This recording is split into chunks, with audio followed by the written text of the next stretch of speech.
All right, it's still Politics HQ on News Central Television, and of course, just to bring it to the fore, we have pretty much unconfirmed reports at this time, where of course there's growing uncertainty in Bayelsa State following reports that the Deputy Governor, Senator Lawrence, collapsed in his office today and was rushed to the Federal Medical Center in Yenagoa. Of course, the incident, as we understand, which happened at about 1:30 p.m., triggered immediate concern within government circles and among residents in the state, even though the state government has not yet released an official report on that matter. I have Bedford Berefa as the spokesperson for the Ijaw Youth Council Worldwide. Bedford, it's great to have you. Now, Bedford, just a quick one. What do you know? All right, like I said, you have already articulated what transpired, but of course, the government has not made any official statement. I'm not in the best position to make a statement on the issue because the uncertainty is growing. There are some persons, some reporters say it is no more. There are some reporters say it's in the intensive care unit. But until we await, the state government to come up with the position of things, we keep praying as for us as Ijaw Youth. We keep praying that his health is recovers. We pray that the uncertain story will be to our advantage and not to the disadvantage of the Ijaw nation. Because at this critical time of our politics, he stands as a colossus. He stands as a giant. With his great achievements and his personality. We hope that the reports are not true. But of course, there are so many uncertainty surrounding the story. As Bayelsa in Ijaw nation, we are praying to our God to say that he quickly recovers. But of course, the issue of collapse in his office was duly reported. However, the state of his health is still uncertain. Until an official statement comes from the government, it will tag whatever is going on as just mere speculation. All right, let's move slightly away from that into politics, within the state, where, of course, we know that the governor of the state did defect from the People's Democratic Party to the APC, but the deputy, which is the crux of the conversation at the moment, did not. And there are even reports as regards him being taken to court, and of course, is well, I call it remaining in office even as deputy governor. The political roll-ups that followed after ensued. But do you think all of this in any way can be connected or unconnected to this event that we are still waiting for official confirmation? Well, of course, politics in Nigeria is a very tense activity. Very tense activity where governors and deputy governors tend to be in the same party. And after the decamping of the governor, to PDP, the governor to APC rather, the governor had practically made it clear that he does not have any issues with his deputy governor. He will still keep talking until the issue of philosophy, because of course parties should be driven by philosophy. Hence, the deputy governor has not agreed, does not see any reason to cross carpet because maybe perhaps the philosophy is not clear enough. The APC political philosophy is not clear enough for him to jump ship. However, the governor and the deputy governor had maintained decorum, as regards the issue. Even it was the issue of courts, the court cases that was surrounding this whole thing was stepped aside. Stepped aside as a result of the cordial relationship between the two. However, of course, it cannot be unconnected. Whatever that has happened and that is being speculated may not necessarily be unconnected to the current realities. But of course, Bayelsa has been very, very peaceful despite the fact that the two political lords, as regards Bayelsa State politics, government, day-to-day government is concerned, being in this different political party, it has not in any way hampered the peace and the progress of Bayelsa State. So, of course, until we hear from the government, until there are speculations here and there, of course, that is politics. That is how politics, regrettably, is being played in the Nigerian space, which is totally uncalled for. I for one, I believe politics is about ideology and not necessarily, the highest number take the three. That is my own personal locum appeal. All right. Bedford Berefa is the spokesperson for the Joy Youth Council Worldwide. It's been of course, great having you talk to us at this time. Just to Great. Just to do a bit of recap, we are getting reports, which is pretty much at the moment unconfirmed, as there are growing concerns and uncertainty in Bayelsa State following reports that the Deputy Governor, Senator Lawrence, collapsed in his office today and was rushed to Federal Medical Center in Yenagoa. The incident happened at about 1:30 p.m., triggering immediate concern within governance circles and also amongst residents. We still await the official confirmation by the state government. Well, we definitely will keep our eyes on that one.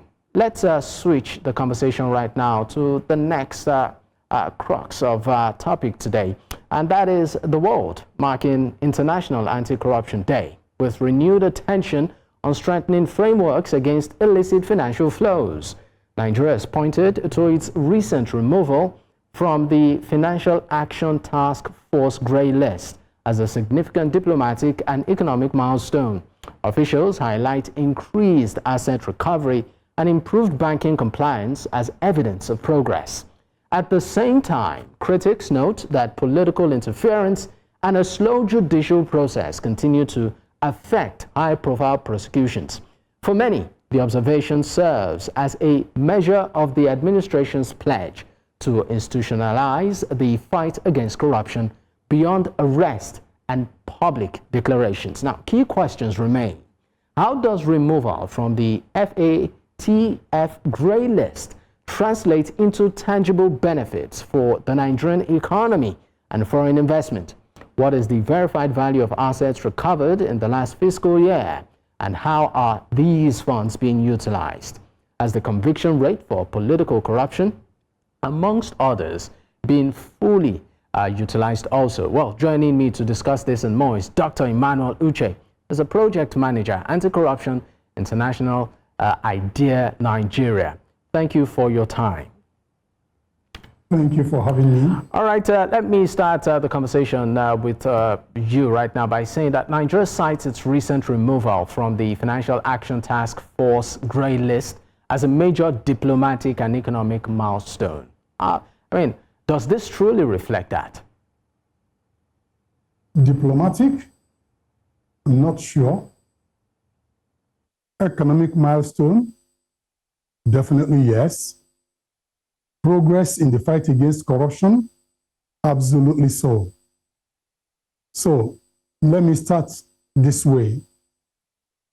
Nigeria's removal from the Financial Action Task Force grey list basically signifies that there has been remarkable progress by the country in responding to key recommendations required for the country to be deemed as compliant to global standards of financial integrity, financial controls within its borders. And the implication of not being compliant is that other nations become scared. Other nations don't have the confidence to transact with you. Let's break it down to the everyday man's language.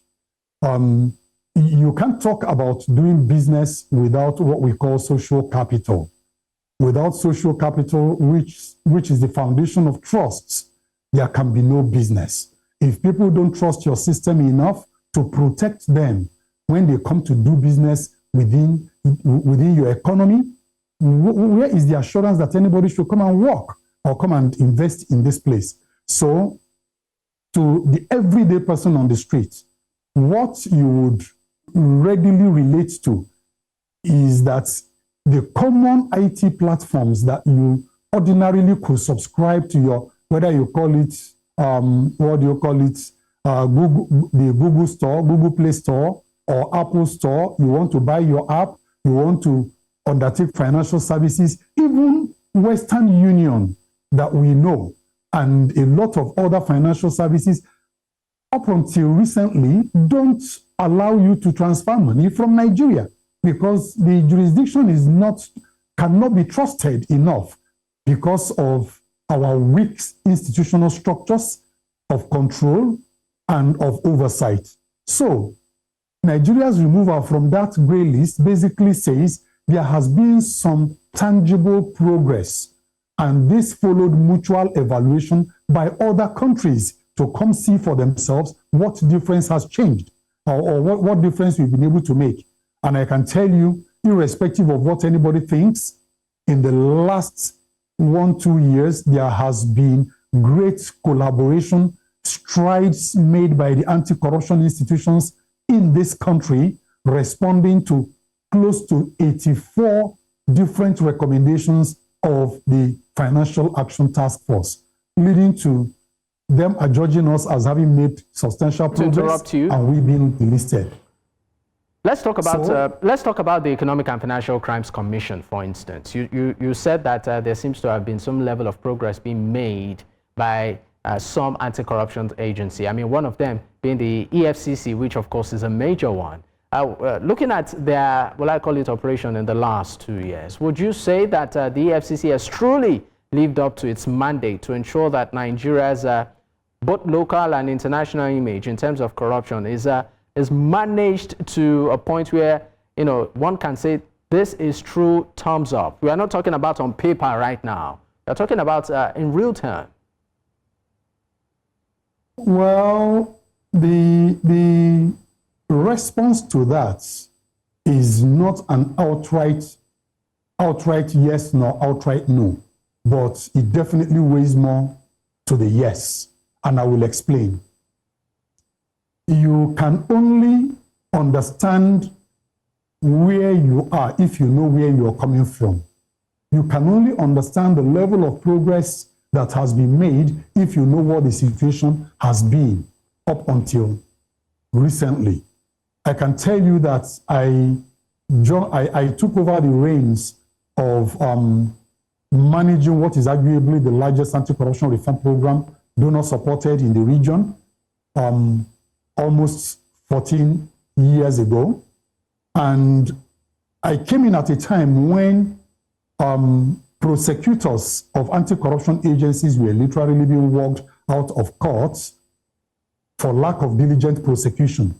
And everybody, there were hues and cries of how it is that there were so many court actions, but very, very little positive prosecutorial outcomes. Here, we set out to support the commissions, both the EFCC and ICPC, and other agencies. And I can tell you the truth.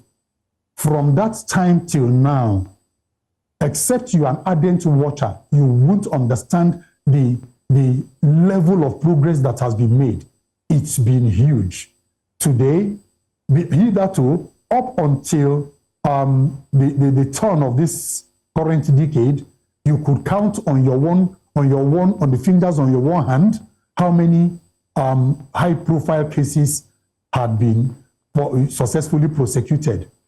And I can tell you, we commissioned a study which we called high-profile corruption cases, okay, that were either hibernated or swept under the carpet.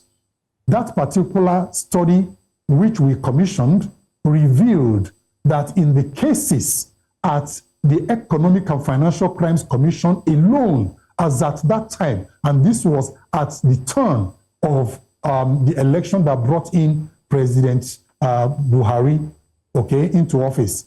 Just before that election, we undertook that study, and that study showed that in cases logged at the EFCC alone, as at that time, was 2.6 trillion. But what do you also have to say to people who feel that some of the operations or modus operandi of the EFCC seems to reflect selective justice or political witch hunt, where even some members of the opposition have argued or said that, look, it looks like some individuals who are not affiliated to certain political parties or the ruling party or affiliated with certain individuals are the ones being targeted. What do you have to say about people who feel that its operations are not fair? Instead, it seems to be targeted. Now, life in itself is hardly fair. And I'm not saying this to justify the actions of any agency.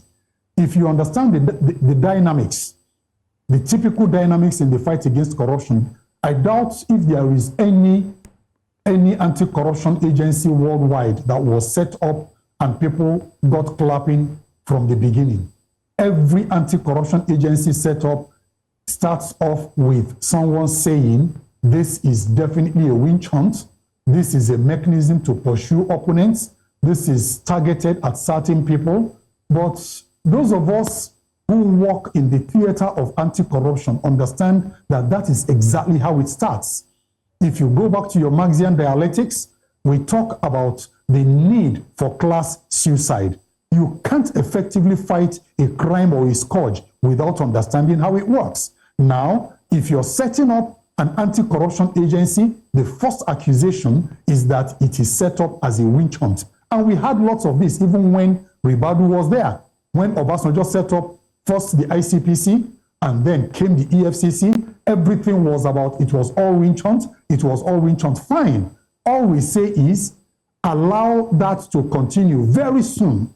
When it matures, when John will mature, okay, then we will know who is the king. All right. By the time the anti-corruption agency matures, it would go back to hunt those who initially set it up. But there has to be an initial will to set it up in the first place, let it do its job. And by the way, if people think they are witch hunted, for goodness sake, then don't do it. The excuse of, am I the only one? We need to go on a quick break. The other person not corrupt is out of the question. We need to go on a break. If you dip your hand in the cookie jar, we come against you. And that is what it is. We need to go on a break. When we return, of course, I'll be having your final remarks on this, particularly what you feel Nigeria can do to better position itself as a squeaky clean nation when it comes to corruption. Stay with us. We'll be right back.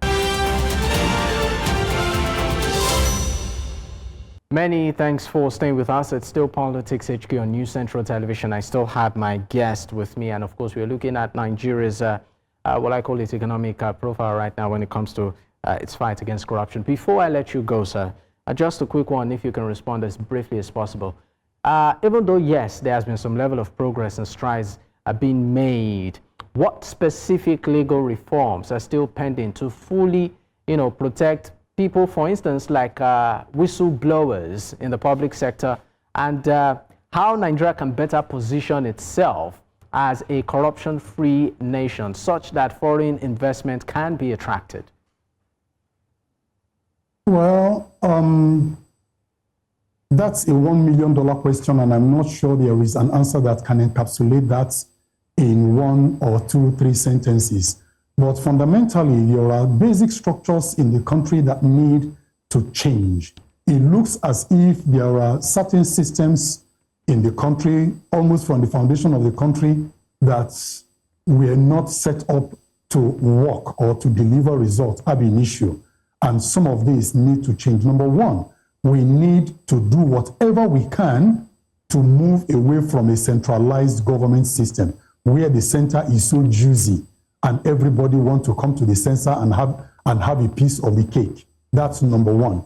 Number two, Nigeria it may be a hard pill to swallow, but there is the need to consider paying right wages for right service. We should remove the APA system or the systems in our polity that fuel nepotism, that fuel godfatherism, that fuel ethnocentrism. I'm sorry to interrupt you, Mr. Emmanuel Uche, but I understand that this is the bit time will permit us. But it's been a privilege having this conversation. Thank you so much for your time. Emmanuel Uche is the project manager, Anti-Corruption International Idea Nigeria. Once again, thank you for your time. Well,